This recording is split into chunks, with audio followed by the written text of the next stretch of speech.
સુરતમાં ખાડીપુરની સમસ્યાના ઉકેલ માટે સુરત મહાનગરપાલિકા એક્શન મોડમાં આવી ગયું છે। બમરોલી બ્રિજથી મીંઢોળા સુધી ખાડી પહોળી કરવામાં આવશે। ખાડીના ભાગોને પહોળા કરવા માટે સંયુક્ત સર્વે હાથ ધરવામાં આવશે। ઉધના અને અઠવા ઝોન સાથે DILRની ટીમ પણ માપણી કરશે।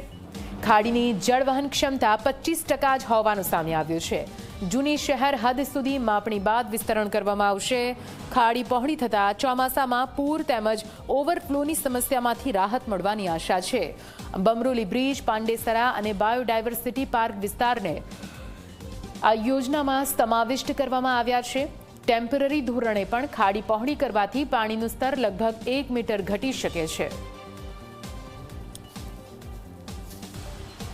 સુરત મહાનગરપાલિકા માટે ખાડીપુરની જે સ્થિતિ છે તે માથાનો દુખાવો બની ગયો છે, કારણ કે દર વર્ષે જ્યારે વરસાદ વધુ વરસે છે ત્યારે ખાડીપુરની પરિસ્થિતિનું નિર્માણ થતું હોય છે। ત્યારે સુરત મહાનગરપાલિકા દ્વારા એક મહત્વની બેઠકનું આયોજન હાથ ધરવામાં આવ્યું હતું, જેમાં મ્યુનિસિપલ કમિશનર, કલેક્ટર, સ્થાયી સમિતિ અધ્યક્ષ સહિતના તમામ જે હોદ્દેદારો છે તે આ બેઠકમાં હાજર રહ્યા હતા। ખાડીપુરને કાયમી રીતે કઈ રીતે ઉકેલ આવે તે અંગે ચર્ચા વિચારણા કરવામાં આવી હતી, જેમાં બમરોલી જે ખાડી છે તે ખાડીને કઈ રીતે પહોળી કરી શકાય તે અંગે ચર્ચા કરવામાં આવી હતી। મહત્વની વાત છે કે ગત રોજ GIA જે ગૂગલ મેપથી જે સર્વે છે તે સર્વેની કામગીરી પણ હાથ ધરવામાં આવી હતી, જેમાં 4 અલગ અલગ જે ટીમો છે તે ટીમો બનાવવામાં આવી હતી, જેમાં વર્ષ 2006માં શું પરિસ્થિતિ હતી અને વર્ષ 2026માં શું પરિસ્થિતિ હતી, આ બંને જે વચ્ચેના જે વર્ષો છે તેમાં શું બદલાઈ ગયું છે, શું દબાણો ઊભા થયા છે તે અંગે ચર્ચા વિચારણા કરવામાં આવી હતી। આ સાથોસાથ બમરોલી ખાડીથી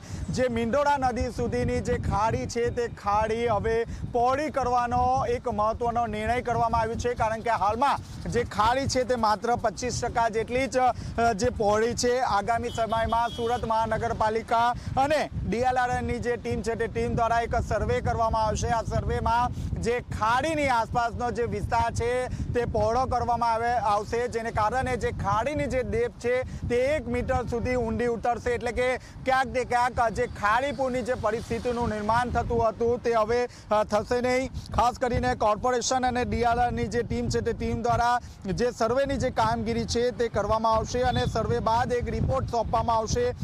રિપોર્ટ આપ્યા બાદ જે કામગીરી છે તે ફરીથી શરૂ કરવામાં આવશે। આપ જોઈ શકો છો બાયોડાયવર્સિટી પાર્ક વિસ્તારને યોજનામાં સામેલ કરવામાં આવ્યો છે, જેમાં જૂની શહેર હદ સુધી સમગ્ર ખાડી પટ્ટાનું માપણી બાદ વિસ્તરણ કરવામાં આવશે। ખાડી પહોળી થતાં ચોમાસામાં પૂર અને ઓવરફ્લોની સમસ્યામાં રાહત મળવાની પૂરેપૂરી શક્યતા જોવા મળી રહી છે। ત્યારે આપ જોઈ શકો છો જે વોલ છે તે વોલ સુધી ખાડી પહોળી કરવાનો હાલ ચર્ચા વિચારણા શરૂ કરી દેવામાં આવી છે। આગામી સમયમાં અહીં સર્વેની કામગીરી બાદ જે ખાડીની પહોળાઈ વધારવા માટે અહીં જે કામગીરી છે તેની શરૂઆત કરવામાં આવશે, જેના માટે પણ જે અલગ ટીમો છે તે બનાવવામાં આવી છે।